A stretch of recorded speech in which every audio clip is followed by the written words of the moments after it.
Madame, Monsieur, bonsoir, bienvenue sur Gabon News. D'abord les titres de ce journal. Et au sommaire ce soir, cette grève de la faim des agents de Gabon Télévision, ce qu'ils réclament que leur statut de fonctionnaire soit régularisé. Également dans l'actualité, le patron du Bloc démocratique chrétien a félicité les journalistes d'avoir bien retransmis l'enrôlement biométrique qui vient de s'achever. Et puis, la lutte contre le paludisme est toujours au cœur des débats. Où en est ce fléau aujourd'hui au Gabon? La réponse, c'est à suivre. Ils étaient nombreux ce matin devant la primature et vous les aurez peut-être aperçus, ces journalistes en colère qui sont toujours en attente de postes budgétaires. Alors, pour se faire entendre, ils ont décidé d'entamer une grève de la faim. Notre équipe était sur place. Ils sont au total 67 agents des promotions 2007, 2008 et 2009 du concours du ministère de la Communication et de l'Économie numérique à être toujours en attente de leur intégration à la fonction publique en dépit de multiples rencontres et négociations avec le chef du gouvernement. Les problèmes de l'audiovisuel public sont très profonds. Nous avons des beaux bâtiments, on diffuse tous les jours mais l'intérieur est insoutenable. Nous avons des problèmes de matériel, nous avons des problèmes des jeunes qui rentrent de formation qui n'ont pas de postes budgétaires, nous avons des problèmes de rappel, nous avons tous les problèmes et rien ne bouge. Alors récemment les jeunes étaient reçus, y compris le syndicat, pour poser ces problèmes. Jusqu'à ce jour, rien n'a été trouvé de concret. Des agents plus que jamais déterminés qui ont élu domicile à l'entrée de la primature jusqu'à satisfaction totale de leurs revendications. Nous sommes affamés de toutes les façons. Vous êtes debout? Mais oui, nous sommes debout mais affamés. Parce que psychologiquement et socialement, ça ne suit pas. Nous sommes tous des pères et de mères de famille, nous avons des familles en charge et nous n'arrivons pas à faire face à nos différentes responsabilités. Nous allons rester là, d'autres vont même engager la grève de la faim et nous comptons partir d'ici lorsque nous aurons gain de cause. Reste à espérer que cet énième mouvement de grève n'affecte pas entièrement le secteur de l'audiovisuel public gabonais et partant le monde de la communication. Embouteillage, pénurie de taxis et hausse du prix des transports, voilà le pain quotidien de la rentrée scolaire à Libreville et qui empêche très souvent les usagers d'arriver à l'heure au travail. C'est un constat de Sabrina Polo et de Fred Ndongo. Un peu partout dans la ville, le constat est le même. Des foules de personnes attendant les taxis sous un soleil accablant. Des bouchons de véhicules qui n'en finissent pas. C'est ce à quoi sont confrontés de nombreux riverains depuis la rentrée des classes. Depuis la rentrée, il n'y a pas de taxi. Par exemple, si vous habitez au Ferrounzayon, vous voulez vous déplacer pour venir à la prison, vous êtes obligé de proposer 400, 500. On se rend compte que les gens circulent librement pendant les vacances. Et qu'une fois arrivé, l'année scolaire, c'est une galère énorme où les gens n'ont plus de possibilité de se rendre soit au travail ou à l'école. Devenue une tradition, la rareté de taxis et autres moyens de transport en pareil moment s'expliquerait par la forte demande de l'heure. Il y a une forte demande à partir de la rentrée. Premièrement, il faut que le gouvernement, à travers une organisation précise, à travers un réseau routier plus efficace, travaille sur la fluidité. La deuxième chose, c'est de réduire au maximum toutes les tracasseries qui peuvent ajouter à l'insuffisance de l'offre. Toutes les tracasseries, qu'elles soient policières ou autres. Et ensuite, il faut jouer sur les charges, c'est-à-dire faire en sorte que d'année en année, le nombre de taxis augmente et que les charges ne soient pas trop lourdes. Une situation plus que désolante dont les autorités en charge des transports devraient envisager des solutions à long terme afin de pallier ce phénomène dans la capitale gabonaise et autres grandes villes du pays. En éducation, le choix des établissements scolaires par les parents est généralement basé sur deux critères, la qualité de l'enseignement et le coût financier. Alors que l'on soit face à une école publique ou privée, à ce niveau, les avis restent partagés. Nos reporters Philippe Oyaga et Justin Biteye sont allés à la rencontre de certains parents. Il est communément admis que le choix des parents d'élèves en matière d'établissement scolaire dépend largement de la qualité qui y est dispensée. Une chose qui amène le plus souvent les parents d'élèves à s'interroger sur la crédibilité de certaines écoles publiques et celles du privé. À ce propos, les regards sont plutôt croisés. L'enseignement dispensé dans les écoles publiques est meilleur que celle dispensée dans les écoles privées.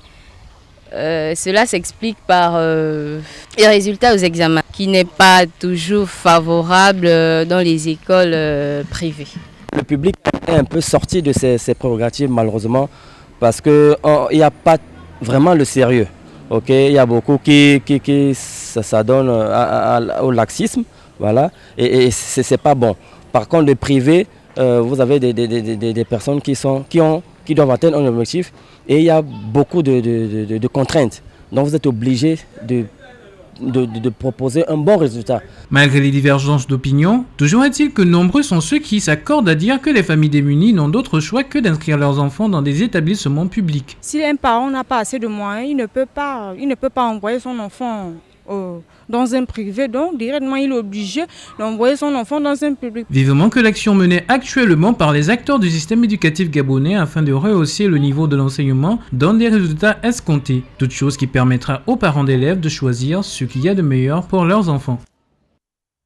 Le secrétaire général exécutif du Bloc démocratique chrétien a félicité les journalistes de la presse nationale et internationale lors d'un déjeuner de presse sur la tribune offerte par les médias à l'enrôlement biométrique qui vient de s'achever. Marcia Tsonga et Frendongo qui étaient de la partie. L'opération de l'enrôlement biométrique à travers le fichier électoral et civil, qui semblait être un échec à ses débuts, est finalement un succès. Ce qui d'ailleurs ne laisse pas certains leaders politiques indifférents. La biométrie, tant souhaitée par toute la classe politique nationale, est désormais, à notre niveau, une réalité. J'avais estimé qu'en mon double qualité de porte-parole de la majorité républicaine pour l'émergence et du secrétaire général exécutif du BDC, il était important de mobiliser la presse pour vous dire merci. Merci parce que sans vous, tous nos messages ne devaient pas arriver vers nos compatriotes. Ce déjeuner de presse a été aussi une occasion pour Guy Christian Mavioga d'appeler ses compatriotes au changement de mentalité. Ce qu'il faut comprendre, il faut comprendre que la démocratie, la transparence et tout ce que nous souhaitons, c'est d'abord au niveau de nos têtes. Il faut changer de mentalité. C'est un comportement que nous devons avoir. Il faut que nous ayons une autre manière de penser, une autre manière de concevoir. En un mot, il faut penser émergent. Il faut donc avoir des pensées émergentes.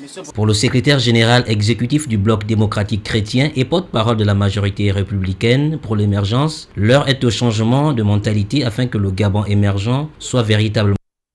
L'allaitement maternel est ou pas un élément capital dans l'évolution et la croissance du nouveau-né? Une interrogation que beaucoup de mamans se posent généralement après leur accouchement. Sabrina Mpolo et Justin Bitegué ont voulu en savoir plus, notamment sur les contours d'un bon allaitement. Regardez. L'allaitement maternel constitue toujours un sujet qui préoccupe au plus haut point les autorités sanitaires du pays. C'est la raison pour laquelle le rôle qu'il joue dans le développement et la croissance du nouveau-né doit être connu de tous. Son importance est ici soulignée par une puéricultrice expérimentée. Nous incitons à allaiter les enfants de 0 à 6 mois exclusifs. C'est-à-dire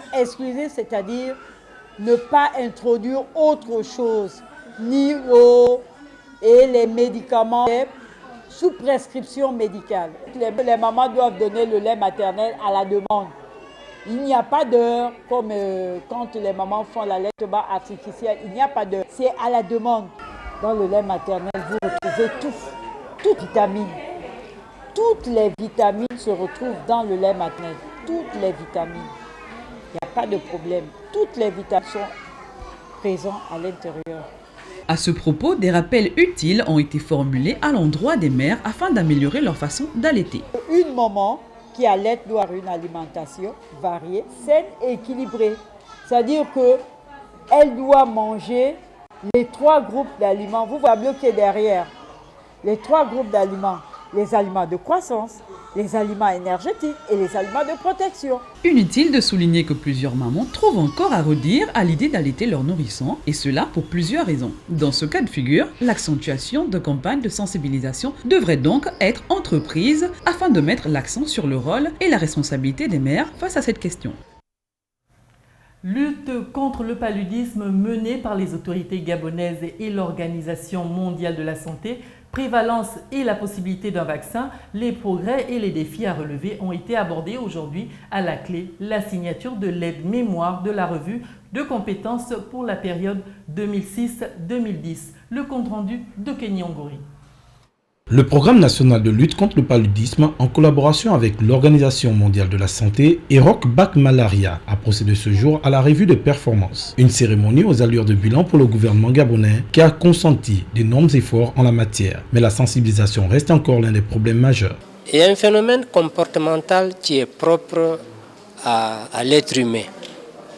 Vous savez que la sensibilisation est faite aux différents niveaux, à travers les médias, à travers les affiches, à travers les spots éducatifs, à travers des campagnes de sensibilisation. Le Gabon, dans son élan, veut enrayer ce fléau, et ce grâce au vaccin contre le paludisme, actuellement en phase de validation. Le Gabon est à l'avant-garde de cette recherche par le Centre national de recherche médicale de Lambaréné Albert Schweitzer. Donc, je crois que c'est une question de temps. Nous en sommes très optimistes et l'OMS nous accompagne, y compris toutes les structures de recherche. Au-delà des efforts de la tutelle, la rupture des produits pharmaceutiques constitue un pan important du problème. Une étude est en cours avec l'OPN, avec aussi les structures privées, pour que justement il n'y ait pas de structure de stock. Je pense que nous allons bientôt, si vous voulez, éradiquer ce problème fondamental qui est la structure de stock, aussi bien de médicaments que des moustiquaires. Il reste que les chiffres sont encore importants vu qu'en 2010, 650 000 personnes dans le monde sur 225 millions de malades ont trouvé la mort et que 80% des malades constitués d'enfants de 0 à 5 ans et de femmes enceintes sortent d'Afrique subsaharienne. Voilà, c'était là l'essentiel de l'actualité de ce jour. Merci à vous de l'avoir suivi. L'information continue tout de même sur www.gabonnews.com. Au revoir et à demain.